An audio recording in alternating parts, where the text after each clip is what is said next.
Today we are looking at the all-time best comic book covers chosen by you. Coming at ya.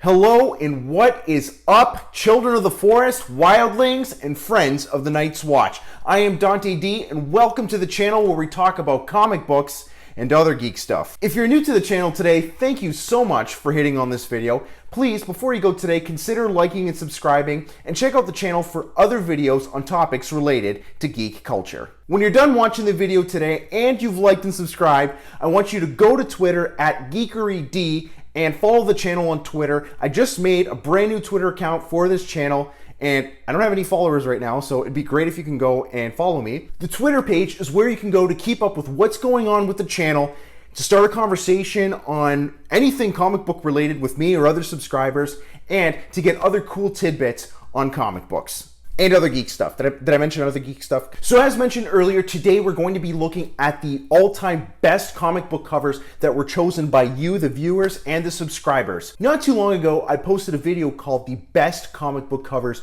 of all time. And at the end of that video, I reached out to the viewers and the subscribers and asked them all to, in the comments, let me know what covers they thought were the best. The response was great, and I received a multitude of suggestions for what covers should be considered the best. So what I decided to do was look up all of the covers that were suggested to me by the viewers and make another video on the best comic book covers of all time. But these are all selected by you. I think there are only maybe 2 editions that were placed in there by me. So this is not a countdown. These books here are in no particular order. What I'll do is I'll show you the book, let you know which artist did the cover, and I'll also tell you which YouTube user suggested the book to me. So here we go with our first book. This is Batman number 608, the second print edition. I've actually seen this cover before. It is a very well-known Jim Lee cover, and the art on it is fantastic. I don't know how I missed this one in the first video that I did. And I believe this particular issue here, if I'm not mistaken,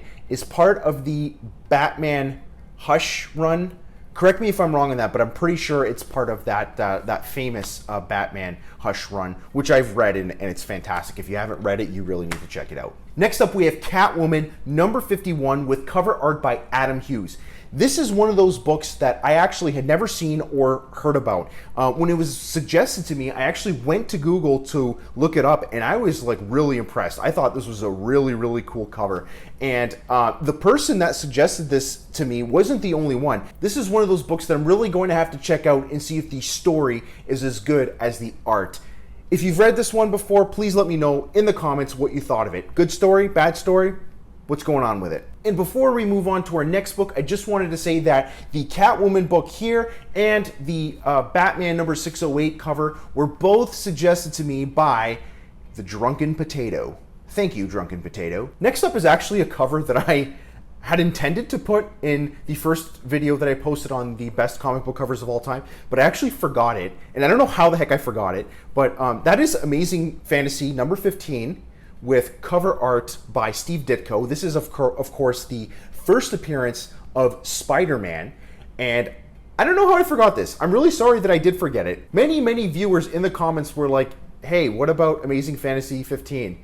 And I was like, oh, geez. I actually noticed after I posted the video that I forgot this cover here, so I apologize for that little error. Of course, Amazing Fantasy number 15 is a book that should be on any all-time best comic book cover list. Fun fact about Amazing Fantasy number 15, this series here was actually overall considered to be a failure. After Amazing Fantasy 15, they were actually going to cancel the series because the sales were just so bad. Martin Goodman, the publisher of Marvel Comics at the time, didn't really like the idea that Stan Lee was pitching to him about a teenage superhero with problems. You say that he's a teenager? A hero can only be an adult. Teenagers are sidekicks. And you say you want him to have problems. Stan, don't you know what a hero is? But he gave him a chance in a comic book series that was getting canceled anyway, so you could tell what he really thought of Stan's idea. Marvel Comics publisher Martin Goodman had so little faith in the idea, Spider-Man's first appearance in the summer of 1962 was in the last issue of a failed science fiction magazine. But as we all know, Martin Goodman's opinions on that Spider-Man character changed after he saw the sales figures for Amazing Fantasy 15. Then Goodman saw the sales figures. He said, "You know, Stan, you remember that Spider-Man character of yours that we both liked so much? Why don't we do a series about it?" Next up, we have Venom the Lethal Protector #1 with cover art by Mark Bagley. This cover here was suggested to me by Scorpion S. This is one of those covers that I actually knew about, and I actually do have this book in my collection, and I do love this cover. It's one of those holographic covers. I really like those holographic covers. I know they were just gimmicks back in the day, but I don't care. I like them nevertheless. Every time I'm out in a comic book store and I find one of those holographic covers, I'll still pick it up. I don't care if it's worthless. I just think those holographic covers are really, really cool. But that being said, the cover is not the only thing that's great about this book. This series as a whole is amazing. If you haven't read this series, I really suggest that you do. It's a limited 6-issue series, and it's fantastic. Batman the Killing Joke with cover art by Brian Bolland. This one was suggested to me by Ahmed Noir. Ahmed, if you're out there, thank you very much. Great cover here, great suggestion. This is one of those classic, iconic covers that is going to be remembered for all time, really, I think. Amazing Spider-Man #39 with cover art by John Romita Sr. Absolutely love John Romita Sr. His work on Amazing Spider-Man was great.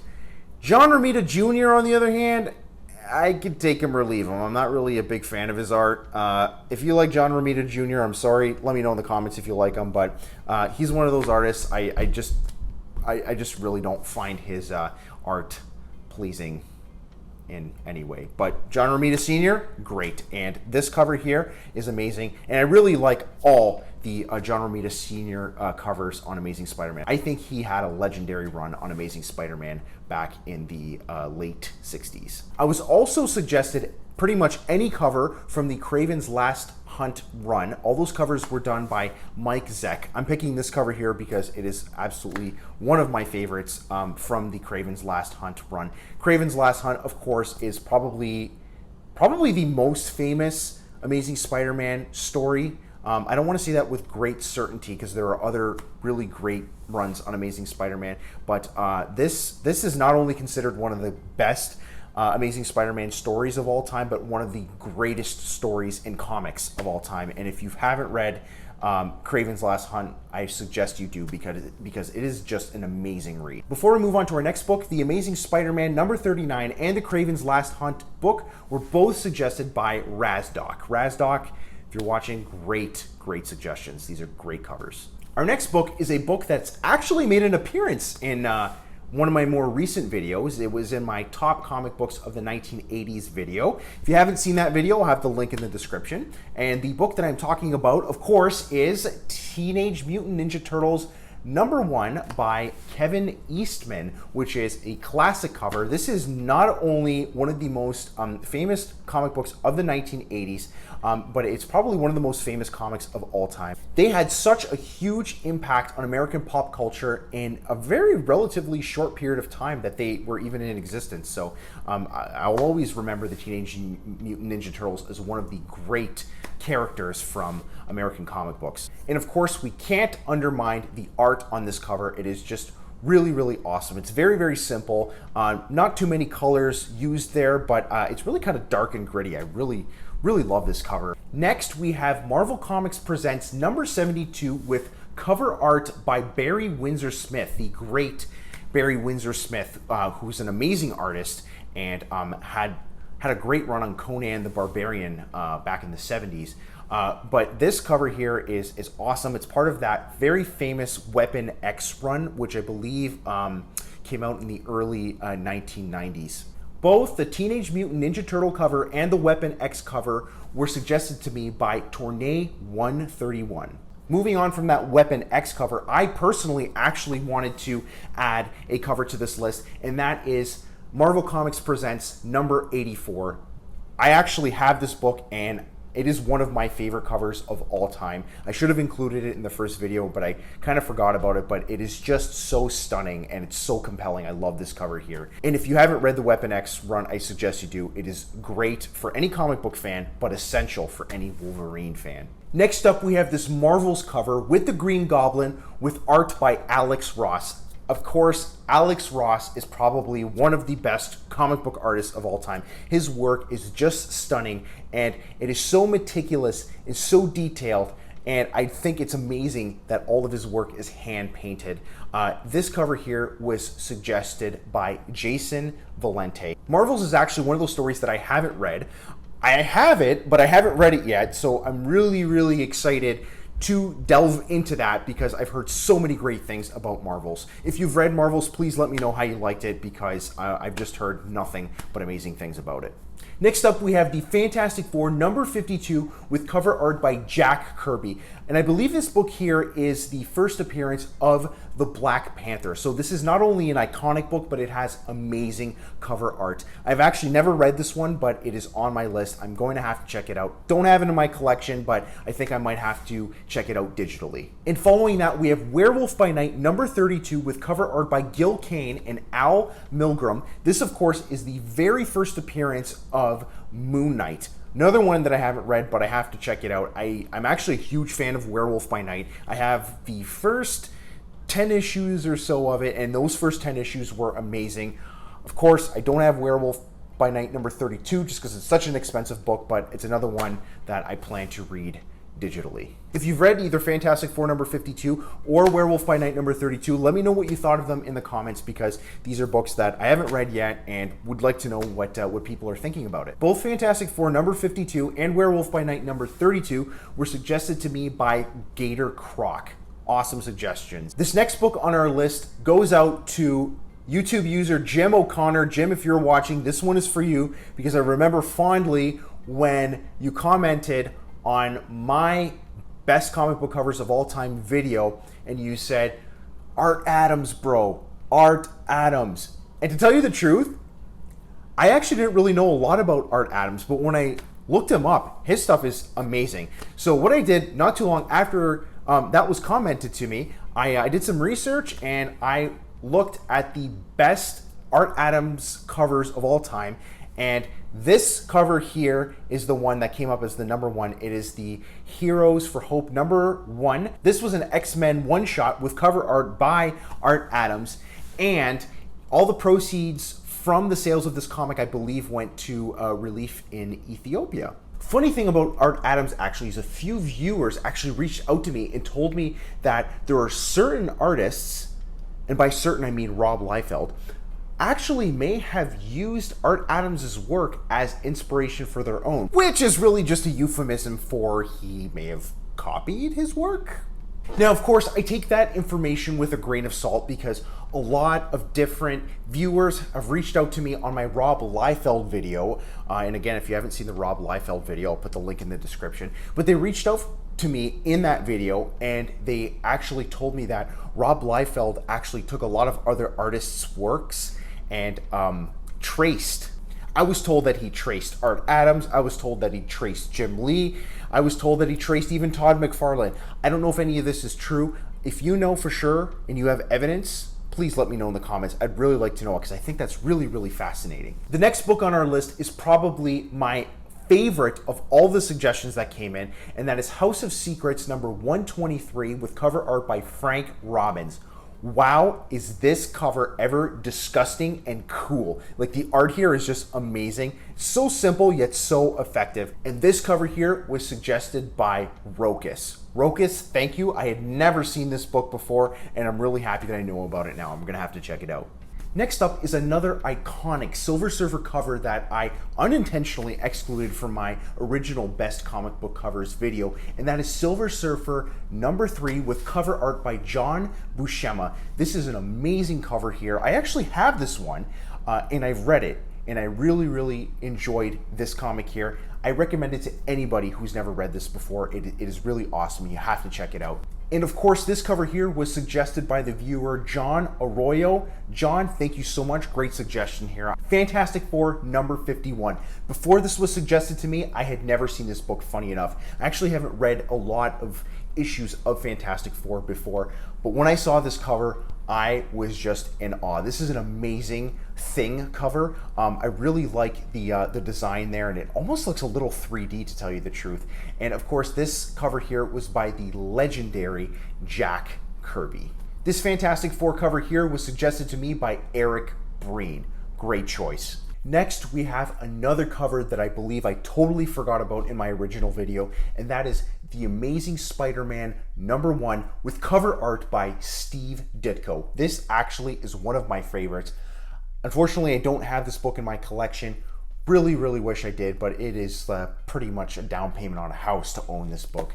But it is just an amazing selection, amazing cover that will be remembered in comic book history for all time.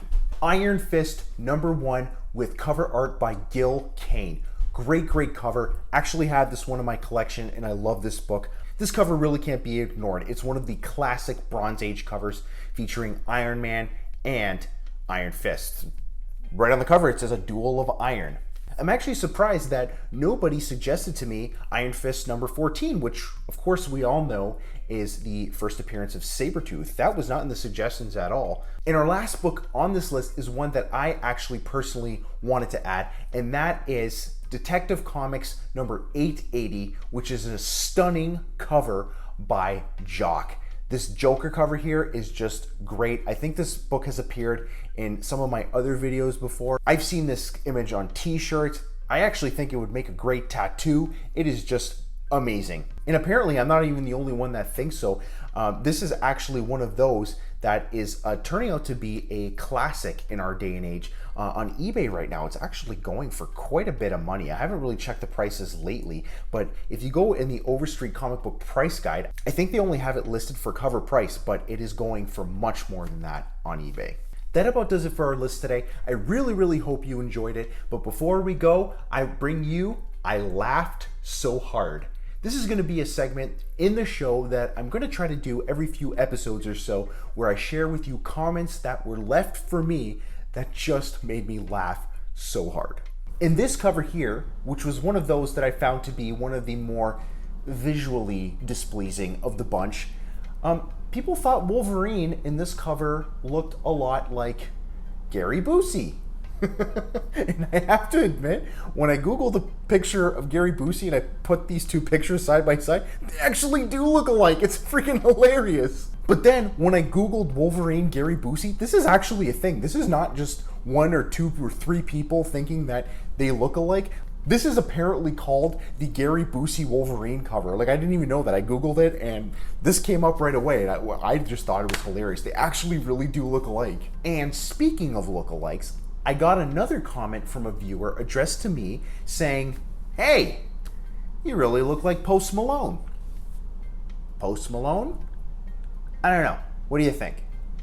Post Malone and me, do we look like relatives? I don't know, maybe with like the bushy eyebrows and the ratty beard, but I don't know. Maybe, what do you think? Do I look like Post Malone? Let me know in the comments. Not really a big fan of his music. I mean, I'm more of a rock and roll person myself. Not that I hate hip hop or anything, you know. Hip hop's great too. I just, when it comes to hip hop, I prefer more of the sweet retro sounds of Positive K and his single, I Got a Man. Do you guys know that song? Thank you all for hanging out with me today. Really appreciated it. I had a blast doing this video, and I look forward to hearing from everybody in the comments or on Twitter. Until next time, this is Dante D signing off. Ta.